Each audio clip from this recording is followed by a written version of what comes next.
여러분 지금 이 세상은요 정말 하루가 다르게 빠르게 변화하고 있는 그런 세상이라고 할 수 있습니다. 그것도 과거 50년, 이 100년의 변화보다 최근 10년에서 이 15년의 이 변화가 더 많고 더 빠르다고 할 정도로 그렇게 급변하는 세상을 지금 저와 여러분들이 살아가고 있습니다. 그래서 그에 따르는 많은 문제들이 벌어지고 있죠. 제가 예전에 CBS 라디오 방송을 들었던 적이 있습니다. 거기에 한 사연이 나왔는데요. 한 딸이 보낸 사연이었습니다. 자기 엄마에게 오늘 전화가 왔더라는 거예요. 그런데 이 엄마가 말은 하지 않고 30분 동안 펑펑 울었답니다. 딸에게 전화했어요. 다른 말을 하지 못하고 30분 동안 펑펑 그렇게 울기만 했다라는 사연을 이 라디오 방송에 보내었습니다. 여러분 이 엄마가 왜 울었을까요? 여러분 이런 사연 때문이었습니다. 이 어머니가 그날따라 햄버거가 드시고 싶었던 거예요. 그날따라 햄버거가 드시고 싶어서 햄버거 가게에 갔었는데 여러분 예전 같았으면 이 햄버거 주문을 받을 때에 여러분 사람이 보통 받지 않습니까? 근데 여러분 요즘에는 여러분 사람이 받는 가게도 물론 있을 수 있지만 여러분 요즘에는 키오스크라는 기계를 통해서 이 주문을 받는 경우가 더 많죠. 여러분 그래서 이 사연자의 엄마도요 매장에 갔는데 사람이 주문을 받지 않고 이 키오스크를 통해서 주문을 하라고 하니까 어쩔 수 없이 그 기계를 통해서 주문을 했다는 거예요. 여러분 어떻게 되었을까요? 20분 정도 그 기계랑 이 씨름을 하다가요 도저히 결제를 하지 못해서 그냥 나와 버렸다는 거예요. 여러분 그런데 엄마가 나오면서 갑자기 이런 생각이 들었답니다. 이제는 내가 이 세상에서 정말 쓸모없는 사람이 되어버렸구나. 그런 생각이 들었대요. 그래서 딸에게 전화해서 펑펑 울었다는 것이죠. 변화되는 이 세상에서 나만 적응을 못하는 것 같고 또 나만 도태되는 것 같이 그렇게 느껴져서 펑펑 울었다는 사연을 들었습니다. 사랑하는 여러분, 지금 이 시대는요 이렇게 엄청나게 빠른 속도로 변화하는 그런 시대입니다. 기술만 빠르게 변하는 것이 아니라요 사람들도 빠르게 변하고 있죠. 여러분 요즘 세대를 일컬어서 디지털 세대라고 그렇게 부릅니다. 밀레니엄 이후에 태어난 Z세대라고 해서 MZ세대라고 그렇게 부르지요. 여러분 2000년이 되기 전에는 그래도 아날로그 감성이 통하던 그런 시대였습니다. 그래서 예전에는요 아이들이 태어나서 엄마, 아빠라고 말한 다음에 걸음마를 배우고요 주로 어른들을 통해서 세상을 살아가는 데 필요한 지식을 배웠습니다. 여러분 그런데 지금은 어떨까요? 여러분 지금은 아이들이 태어나서 엄마, 아빠를 말한 다음에 걸음마를 뗄 때쯤에 여러분 이 손동작을 배운다고 그래요. 이 손동작을 요런 손동작을 배운다고 합니다. 여러분 그리고 이 아이들은요 더 이상 어른들이 아니라 이 디지털 세상에서 많은 것을 배운다고 합니다. 여러분 이렇게 세상이 많이 변해버렸습니다. 그런데 여러분 중요한 것은 이런 시대에도 우리는 여전히 우리에게 맡겨진 사명이 있는 복음을 전해야 할 사명을 감당해야 할 사람들이라는 것입니다. 여러분 이게 중요한 것이죠. 여러분 이렇게 급변하는 이 시대에도 여전히 우리는 하나님의 복음을 전해야 할 사명을 가진 사람들이기 때문에 그 사명을 전해야 한다는 것이죠. 힘들고 어려워도. 여러분 사도행전 1장 8절 말씀이죠. 우리 표 말씀이기도 한데요. 여러분 이 말씀 다 같이 한번 읽어보실까요? 시작. 오직 성령이 너에게 임하시면 너희가 권능을 받고 예루살렘과 온 유대와 사마리아와 땅끝까지 이르러 내 증인이 되리라 하시니라. 여러분 아멘이십니까? 아멘. 여러분 지금 이 사도행전 1장 8절 말씀을 통해서 주님은 우리에게 사명을 맡기고 계십니다. 어떤 사명을 맡기고 있습니까?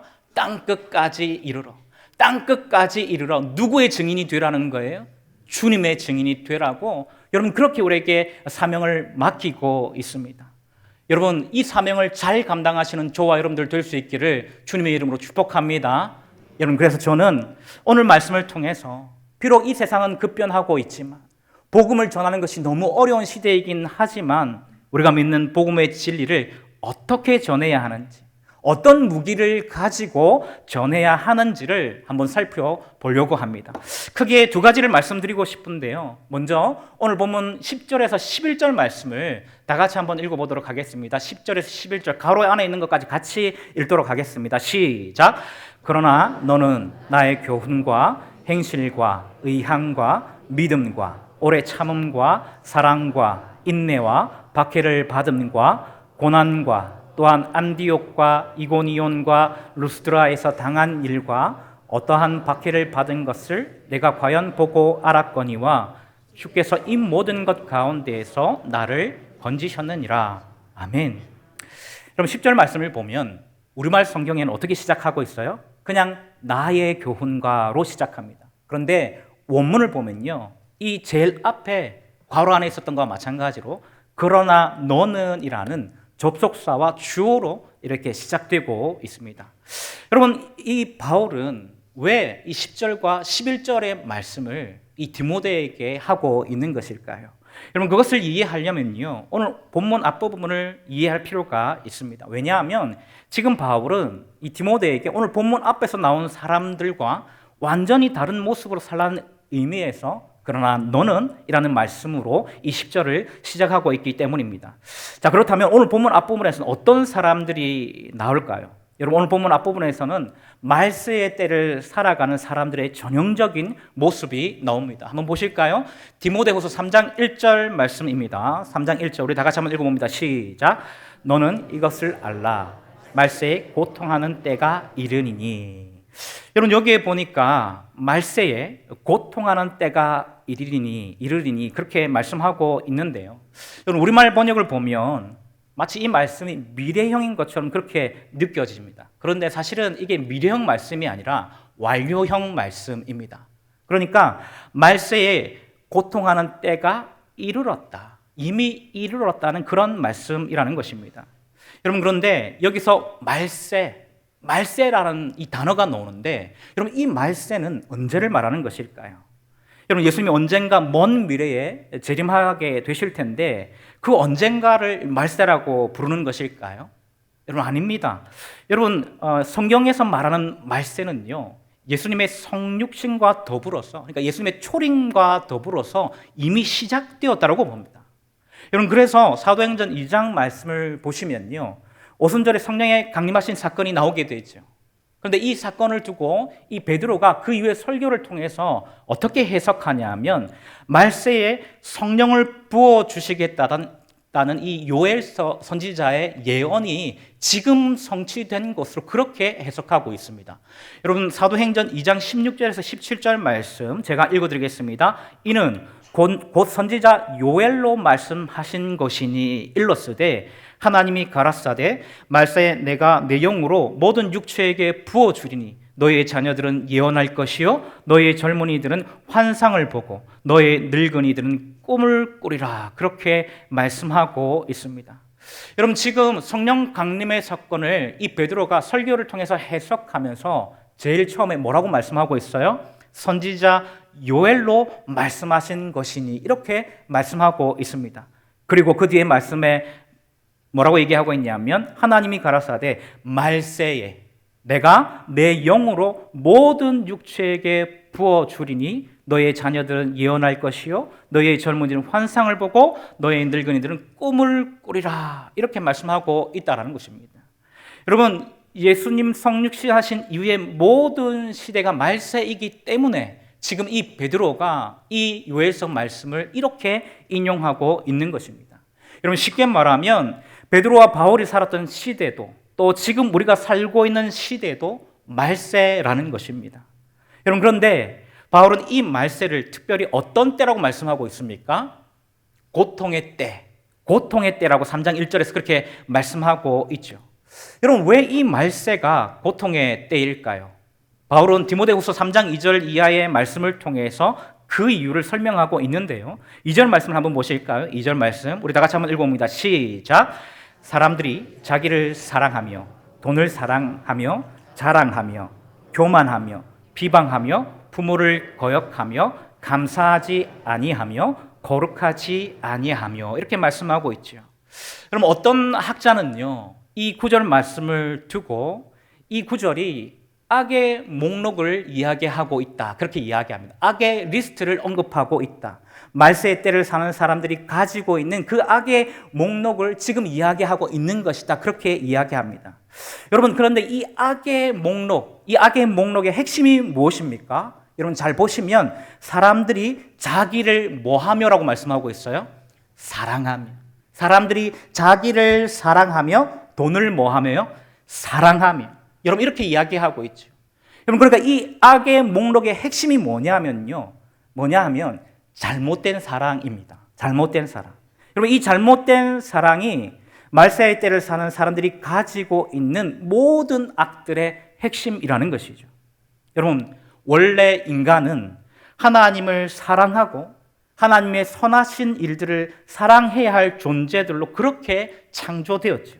그런데 그런 인간이 말세의 때에 하나님 대신에 무엇을 사랑했다고 말씀하고 있습니까? 자신을 사랑하고 돈을 사랑했다라고 그렇게 말씀하고 있습니다.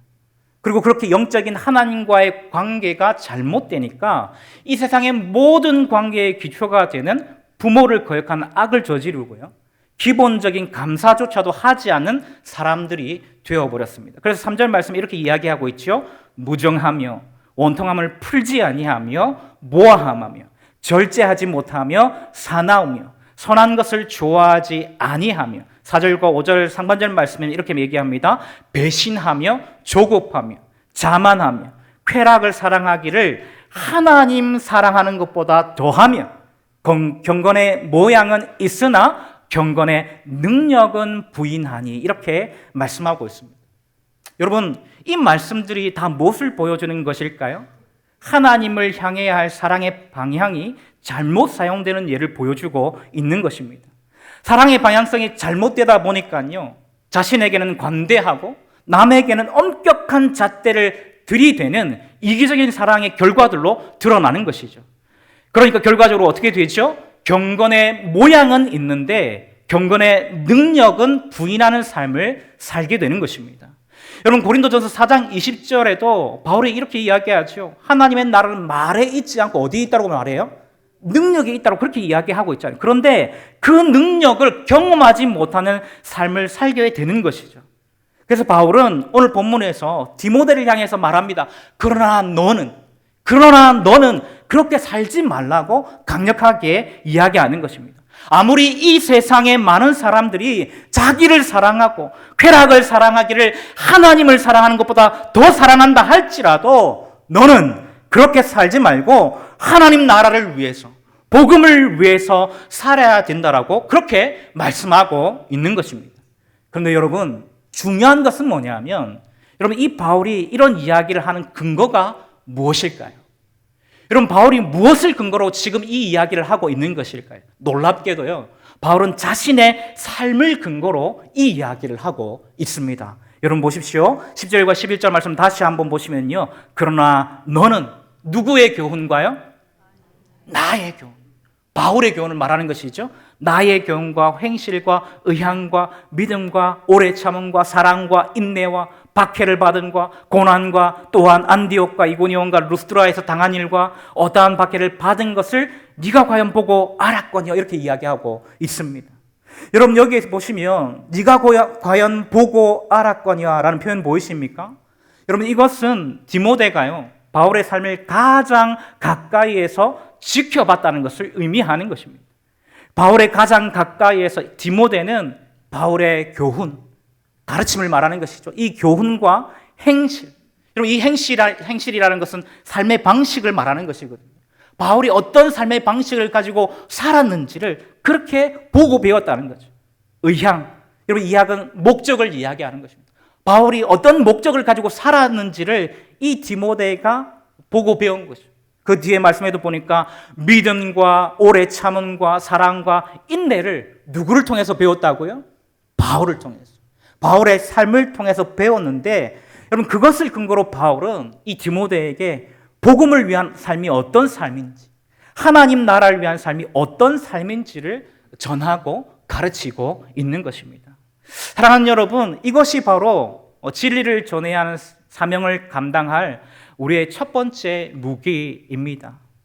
여러분, 우리의 삶을 통해 가르칠 때, 다시 말해서 우리가 믿는 진리와 우리의 삶이 일치될 때, 여러분, 그것만큼 강력한 복음의 도구는 없는 줄로 믿으시기를 바랍니다. 여러분, 진리를 전하고 가르치는 데 있어서 그 진리를 전하는 그 사람의 삶보다 강력한 무기는 없는 것입니다. 여러분, 생각해 보십시오. 우리가 전하고 가르치는 이 모든 것들이 진리의 문제가 아니라면, 여러분, 우리가 전하고 가르치는 것들이 이 진리의 문제가 아니라면, 여러분, 사실 말로 해도 충분합니다. 여러분, 그렇지 않습니까? 여러분, 생각해 보십시오. 여러분, 1 더하기 1은 무엇이죠? 2죠. 어렵지 않습니다. 100 더하기 100은 뭐죠, 여러분? 200이죠. 여러분, 우리가 이런 것만 전하고 가르쳐도 되는 사람이라면, 여러분, 사실은 우리가 어떤 삶을 살아도 크게 문제될 것이 없습니다. 여러분, 맞죠? 왜냐하면 이런 것들은요, 누가 가르쳐도 되는 것이기 때문입니다. 사기꾼이 가르쳐준다고 할지라도, 강도가 가르쳐준다고 할지라도 답이 바뀌어지지 않는 상식적인 내용이기 때문에 말로만 가르쳐도 충분하죠. 그런데 여러분, 우리는 무엇을 전하고 가르치는 사람들일까요? 여러분, 우리가 전하고 가르치는 내용은요, 이런 상식적인 내용이 아닙니다. 우리는 이 땅을 무엇 때문에 살아가야 하는 존재인지, 우리는 왜 멸망받을 수밖에 없는 사람이었는지, 이런 우리가 어떻게 구원받을 수 있었는지에 대한 진리를 전하고 가르치는 사람들이죠. 여러분, 아멘이십니까? 1 더하기 1은 2가 아니라요, 때로는 100도 되고 1000도 되고 무한대도 될 수 있다는 진리를 가르치는 사람들이 바로 저와 여러분들이라는 것입니다. 하나님이 우리와 함께 하십니다. 하나님이 우리와 함께 하시면 확률적으로는 제로에 가까운 일이라고 할지라도 기적은 일어나고, 아무리 절망적인 상황에서도 하나님이 우리와 함께 하시면 소망은 있다라는 그 진리를 전해야 하는 사람들이라는 것입니다. 여러분, 이게 세상에서 통하는 상식입니까? 아니죠. 여러분, 그러니까 우리가 전하는 이 내용을 보면요, 여러분, 세상 사람들이 봤을 때에 우리야말로 사기꾼인 것 같이 느껴지, 그렇게 생각하고요, 호황된 이야기를 하는 사람인 것처럼 그렇게 본다라는 것이죠. 여러분, 그렇기 때문에 우리가 믿는 이 진리를 전하기 위해서는 먼저 믿는 우리가 우리의 삶을 통해서 그 진리가 진짜라는 사실을 증명해야 한다는 것입니다. 사랑하는 여러분, 이렇게 진리는 우리의 삶을 통해서 가르칠 때에 강력한 능력이 나타남을 믿으시길 바랍니다. 여러분, 이것이 진리를 전할 우리의 첫 번째 무기입니다. 여러분, 그리고 바울은 오늘 본문 14절 이하에서 이 진리를 전할 우리가 가져야 할 두 번째 무기에 대해서 언급하고 있습니다. 여러분, 14절 말씀 한번 보실까요? 14절 말씀 우리 다 같이 한번 읽어봅니다. 시작. 그러나 너는 배우고 확실한 일에 거하라. 너는 내가 누구에게서 배운 것을 알며. 아멘. 여러분, 여기 말씀의 끝부분에 보면 너는 내가 누구에게서 배운 것을 알며 이렇게 말씀하고 있습니다. 아마도 여기서 바울 자신뿐만 아니라 1장에서 언급된 외할머니 로이스, 이 디모데의 외할머니 로이스와 어머니 유니게를 염두에 두고 지금 이 말씀을 하고 있는 것 같습니다. 여러분, 디모데가 훌륭한 믿음의 사람이 될 수 있었던 이유가 무엇일까요? 물론 오늘 본문에서 바울이 말하는 것처럼 디모데가 이 바울 가까이에서 바울의 삶을 통해서 배웠던 것도 중요한 역할을 했지만요, 그 전에 디모데가 어렸을 때부터 이 외할머니와 어머니로부터 성경을 배운 것도 굉장히 중요한 역할을 했다라는 것이죠. 여러분, 그래서 바울은 15절에서 뭐라고 말씀하고 있습니까? 또 어려서부터 성경을 알았나니 성경은 능히 너로 하여금 그리스도 예수 안에 있는 믿음으로 말미암아 구원에 이르는 지혜가 있게 하느니라, 이렇게 말씀하고 있습니다. 여러분, 무슨 뜻일까요? 어렸을 때부터 가정에서 배운 그 성경을 통해서 디모데가 구원에 이르는 지혜를 가지게 되었다는 그런 뜻입니다. 그런데 여러분, 디모데가 성경을 통해서 구원에 이르는 지혜를 가질 수 있었던 이유가 무엇이죠? 여러분, 다른 이유 때문이 아니죠. 여러분, 이 성경이 하나님의 말씀이기 때문입니다. 여러분, 그것을 바울은 이렇게 표현합니다. 16절에서 17절 말씀입니다. 모든 성경은 하나님의 감동으로 된 것으로. 여러분 이렇게 말씀하고 있죠. 여러분 이 성경이 하나님으로부터 나온 것이라는 것을 의미하는 것입니다. 그렇기 때문에 이 성경은 사람을 교훈하고 책망하고 바르게 하고 의로 교육하는 데 유익하다 그렇게 말씀하고 있습니다. 그리고 그 뒤에 말씀해 보니까 이는 하나님의 사람으로 온전하게 하며 모든 선한 일을 행할 능력을 갖추게 하려 함이라 그렇게 말씀하고 있죠. 여러분 여기 보면 17절 말씀에 모든 선한 일을 행할 능력을 갖추게 하려 함이라. 여러분 이 말씀에서 모든 선한 일, 여러분 이 모든 선한 일은요 하나님이 성도에게 기대하시는 모든 행동들을 의미하는 것입니다.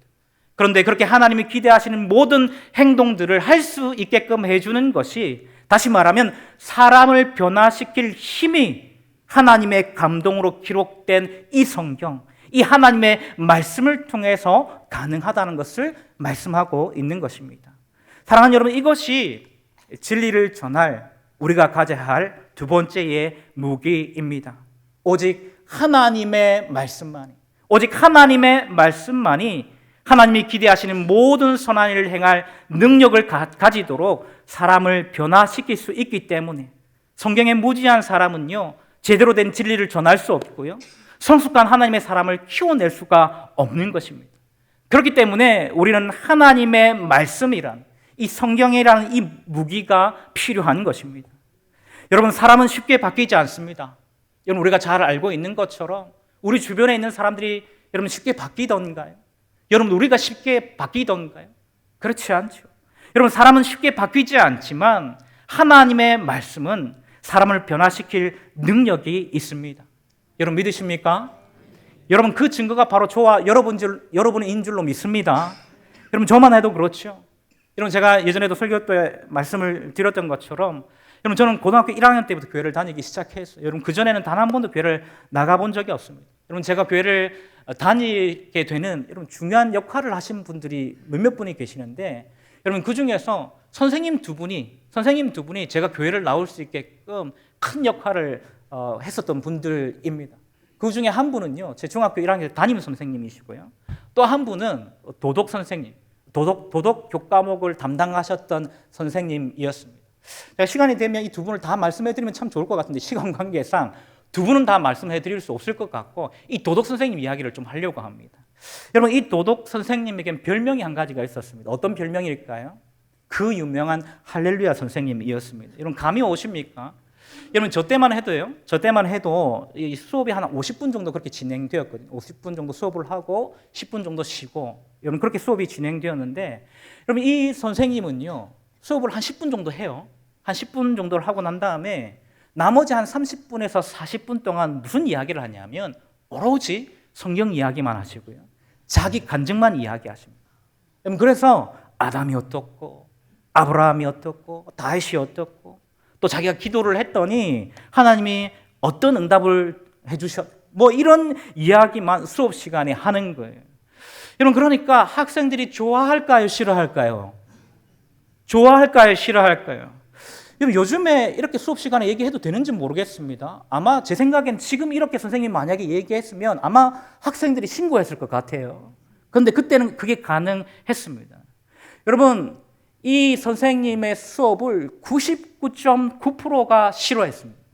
여러분, 심지어는요 교회 다니는 아이들조차도 이 선생님의 수업을 싫어했습니다.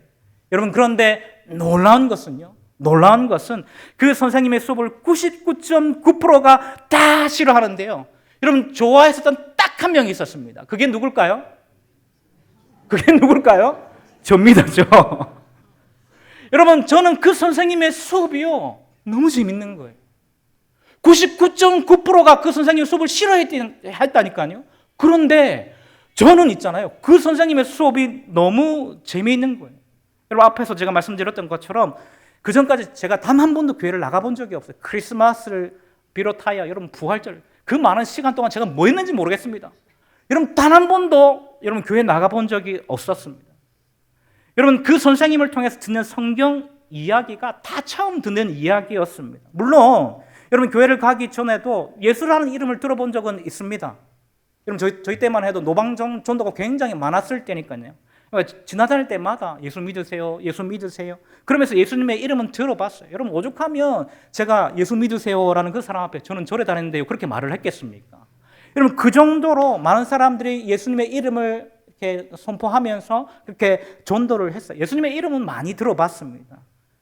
여러분 그런데 그 예수님이 구체적으로 어떤 분이신지, 그분이 왜 하나님의 아들이신지, 그분이 날 위해서 십자가에 죽으셨다는 것이 어떤 의미였는지 들어본 적은 없어요.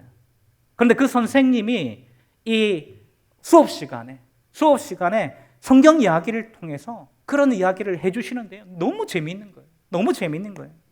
여러분 그래서 그때 그 선생님이 주축이 되어서 제가 이제 중학교 3학년 올라갈 때 학교에 어떤 반이 생겼냐면 성경 공부반이라는 이 특활반이 생겼습니다.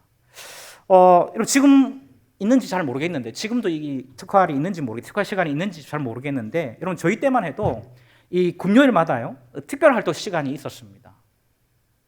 알고 계시죠? 알고 계시죠? 7교시였는지 8교시였는지 정확하게 기억은 안 나지만요. 그때마다 특별 활동 부서를 하나 정해서 1년 내내 특별 활동을 했었죠. 그래서 서예를 배우고 싶은 사람은 서예를 배우고요. 또 음악을 배우고 싶은 사람은 음악을 배우고 운동을 배우고 싶은 사람은 이 특별 활동 시간에 그 1년 내내 그것을 배우는 그런 시간을 가졌었는데 여러분 그래서 저는 항상 어떤 반에 신청을 했었냐면 독서반에 신청을 했었거든요. 초등학생 때부터 주구장창 중학교 2학년 때까지 독서반, 여러분 그것이 제 특별활동 반이었어요. 그런데 그 선생님이 성경 공부반이라는 이 특별반을 만든다고 하니까 거기에 들어가고 싶은 거예요. 그래서 제가 생애 최초로 중학교 3학년 때 독서반이 아니라 성경 공부반을 신청을 한 거예요. 성경 공부반을. 여러분 그러니까 저는 교회를 나가기 전에 먼저 뭘부터 시작했냐면 성경 공부부터 먼저 시작한 거예요. 여러분 첫 시간에 이 성경 공부반 특활반에 갔습니다. 여러분 갔는데 여러분 그 반에 당연히 99.9%가 누가 많이 있었겠습니까? 교회 다니는 아이들이 있었어요. 교회를 다니는 아이들이 신청해서 들어왔기 때문에요. 여러분 많은 친구들이 교회를 다니더라고요. 여러분 그런데 그 중에서 딱 한 명 교회를 다니지 않는 사람이 있었습니다. 여러분 그게 누굴까요? 접니다, 저. 여러분 저는 그래서 그 시간에 찬양도 배우고 말씀도 배우는데 여러분 혹시 여러분이 생애 최초로 배운 찬양이 무엇인지를 혹시 기억하십니까? 저는 기억해요. 왜냐하면 이때 배웠거든요. 주는 평화라는 찬양 아십니까? 주는 평화 막힌 담을 모두 허셨네 주는 평화 이런 찬양. 여러분 제가 이 찬양을 처음 배우는데 여러분 제 마음 가운데 이상하게 그 하나님이 주시는 그 평강 지금 생각해 보면 그거예요. 하나님이 주신 그 평강이 넘치더라고요. 너무 좋더라고요. 이 주는 평화라는 찬양도 배우고요. 말씀을 배우게 되었어요. 여러분 그게 계기가 되었어요. 제가 고1 때 교회에 나가게 된 것이죠. 여러분 이게 제 인생을 바꾸었습니다. 여러분 제가 예전에도 말씀드렸던 것처럼 여러분 저는 꿈이 없었던 사람이었거든요. 늘 제가 말씀드렸던 것처럼 3살 때 어머니께서 돌아가시고 난 이후에 아버지께서는요 사형제인 저희를 다 버리고 도망을 가셨습니다. 여러분 그러니까 부모 없이 저희가 자라나게 된 것이죠. 물론 저랑 제 바로 위에 있는 누님은 이모님에게 입양이 되어서 그렇게 초등학교 3학년 때까지는 살았지만 그 이후에는 또 이모부님이 돌아가시고 또 그렇게 형제들끼리 모여서 살았지만 여러분 정말 그 힘든 일들이 굉장히 좀 많이 있었습니다. 부모님이 없이 살아간다는 것이 쉽지 않은 세상이더라고요. 여러분 이 세상을 살다 보니까요. 여러분 제가 그날의 배고픔을 해결하는 것이 제일 중요한 일이었습니다.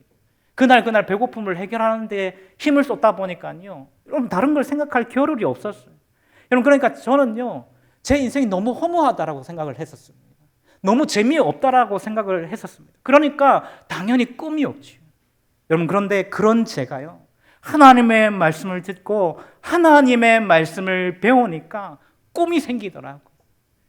여러분 저는 그래서 확실하게 말할 수 있습니다. 하나님을 만나면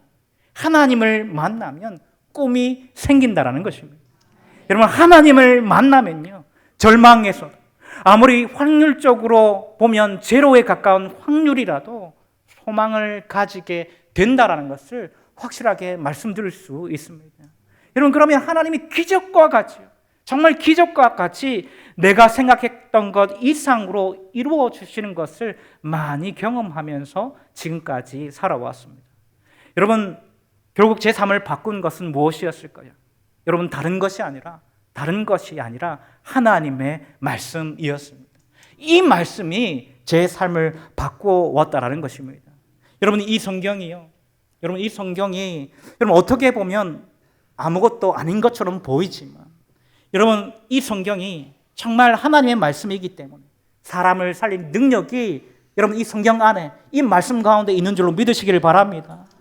사람을 살릴 능력과 지혜와 지식과 은혜가 담겨져 있는 하나님의 말씀이기에 이 말씀은, 이 성경은 능히 진리를 정할 우리의 훌륭한 무기가 되는 줄로 믿으시기를 바랍니다. 사랑하는 여러분, 우리는 이제 봄전도 초청 잔치를 한 주 앞두고 있습니다. 여러분은 무엇을 가지고 진리를 전할 생각이십니까? 우리는 무엇으로 우리가 믿는 진리를 전해야 할까요? 여러분, 다른 게 없습니다. 우리가 믿는 진리를 우리의 삶을 통해서 증명하고, 하나님의 말씀, 이 성경이 바로 우리의 가장 강력한 무기라는 것을 기억하시고, 이 무기를 통해 우리가 작정한 태신자들에게, 우리가 사랑하는 가족들에게 전도할 때에 하나님의 역사가 풍성히 드러나는 은혜가 저와 여러분의 삶 가운데 있기를, 이 대동교회에 있기를 주님의 이름으로 축복합니다. 진리를 믿는 우리의 삶이 진실되고, 우리가 믿는 진리와 우리의 삶이 일치될 때, 또 성경을 진짜 하나님의 말씀으로, 이 말씀이 진짜 능력이 있고 생명이 있는 줄로 믿고 확신 가운데 그 말씀을 전할 때에 하나님의 구원의 역사가 우리의 삶 가운데 풍성히 드러날 줄로 믿습니다. 또 우리 대동교회 가운데 풍성히 드러나서 이 대동교회가 하나님의 은혜 가운데 든든히 세워지는 그런 교회가 될 줄로 믿습니다. 여러분, 이번 한 주 남았습니다. 한 주 동안 여러분 다른 거 할 게 없어요. 다른 게 할 게 없이 우리의 삶을 통해서 우리가 경험하였던 이 진리 되신 예수 그리스도를 증거하고요, 말씀을 통해서 복음을 전할 때에 이런 풍성한 열매들이 다음 주에 우리 교회 가운데 많이 열매 맺혀져서 우리 교회가 생명으로 살아나는 그런 계기가 되는 복된 시간이 될 수 있기를 주님의 이름으로 축복합니다.